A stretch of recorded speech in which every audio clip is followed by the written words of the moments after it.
Hello बच्चों, let's read the question. Proteins are organic compounds which are polymers of amino acids.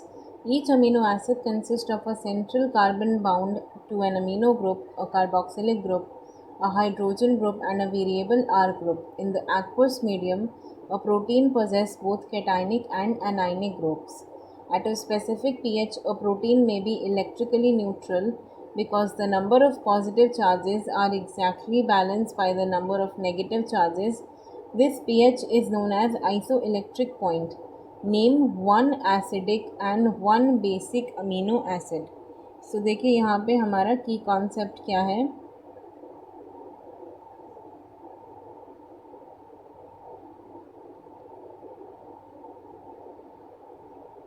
Amino acids.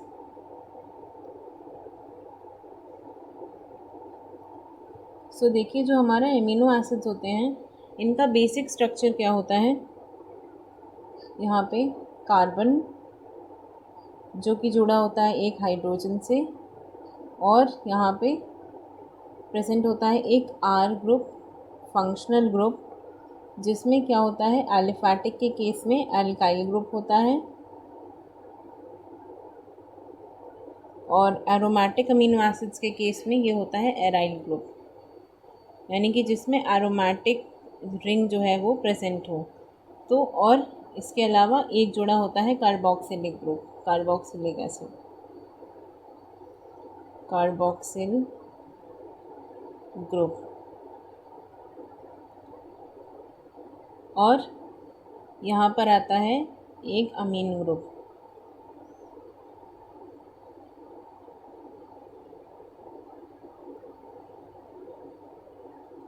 सो देखिए ये हमारा एक typical structure होता है अमीनो एसिड का. अब इसमें यहाँ पर क्या होता है कि ज्विटर आयन की बात करते हैं.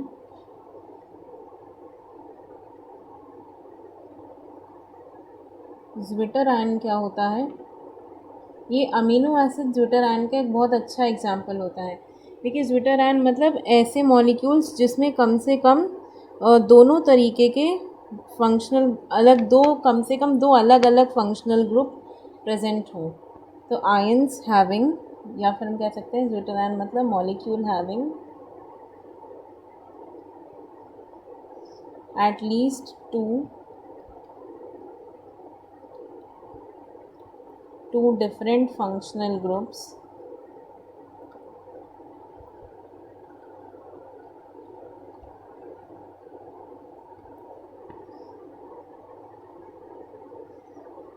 having both kind of charges, यानी कि एक में पॉजिटिव चार्ज और एक में negative charge, in which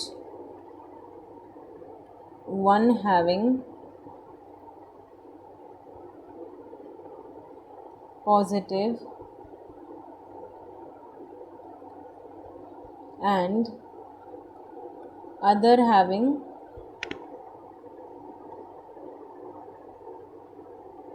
negative charge.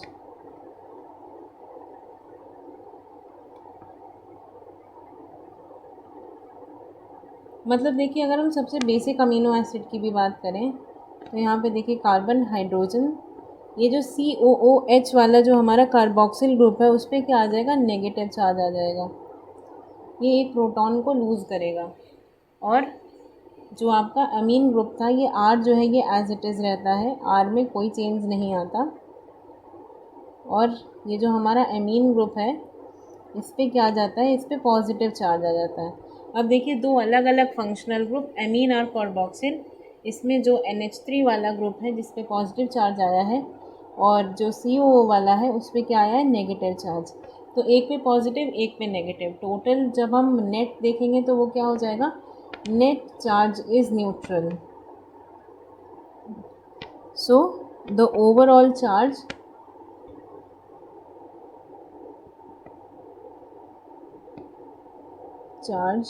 Is zero. Overall charge यहाँ पे इसका ज़ीरो हो जाता है. और ये क्या बनाते हैं ज्विटर आयन, ये बनाते हैं एम्फोटेरिक कंपाउंड्स जो कि एसिड की तरह भी बिहेव कर सकते हैं और बेस की तरह भी. और बाकी इनमें इस तरीके के फंक्शनल ग्रुप प्रेजेंट होते हैं जिनमें पॉजिटिवली और नेगेटिवली चार्ज दोनों तरीके के ग्रुप प्रेजेंट होते हैं। तो यहाँ पे जो ओवरऑल चार्ज है वो न्यूट्रल हो जाता है, ज़ीरो और न्यूट्रल। देखिए हमारे क्वेश्चन में भी इन्होंने एग्जैक्टली यही चीज़ कही थी कि ये जो किसी स्पेसिफिक पीएच पे या एक्वस सॉल्यूशन में जो प्रोटीन है उसके अंदर क्या cationic and anionic both groups जो हैं वो प्रेजेंट होते हैं। तो यहाँ पे देखिए एक एसिडिक और एक बेसिक अमीनो एसिड पूछ रहा है। तो देखिए यहाँ पे हमारा एसिडिक अमीनो एसिड का एग्जांपल कौन हो जाएगा, जैसे कि ग्लूटामिक एसिड या ग्लूटामेट। तो एसिडिक में आपका एग्जांपल हो जाएगा ग्लूटामिक एसिड।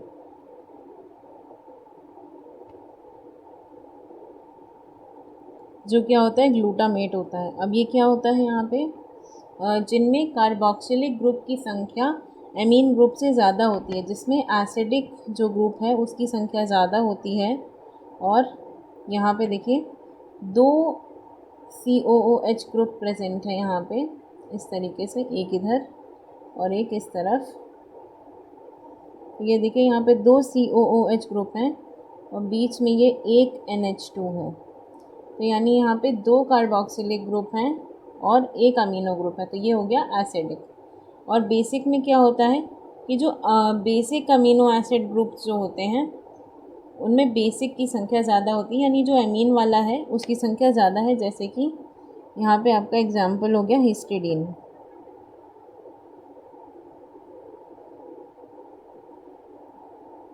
हालांकि हिस्टिडीन जो है वो एरोमेटिक का भी एग्जाम्पल होता है, क्योंकि यहाँ पे जो रिंग प्रेजेंट होती है स्ट्रक्चर में वो एरोमेटिक होती है। लेकिन यहाँ पर देखिए इस तरीके से जो इसका स्ट्रक्चर होता है NH,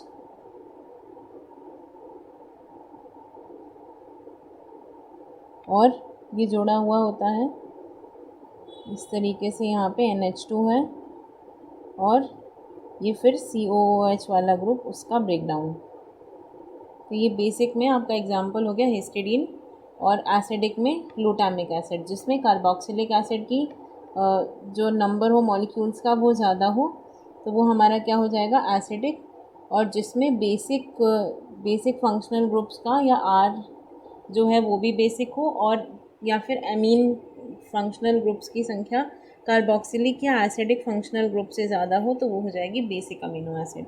so I hope you understood it well. Best of luck.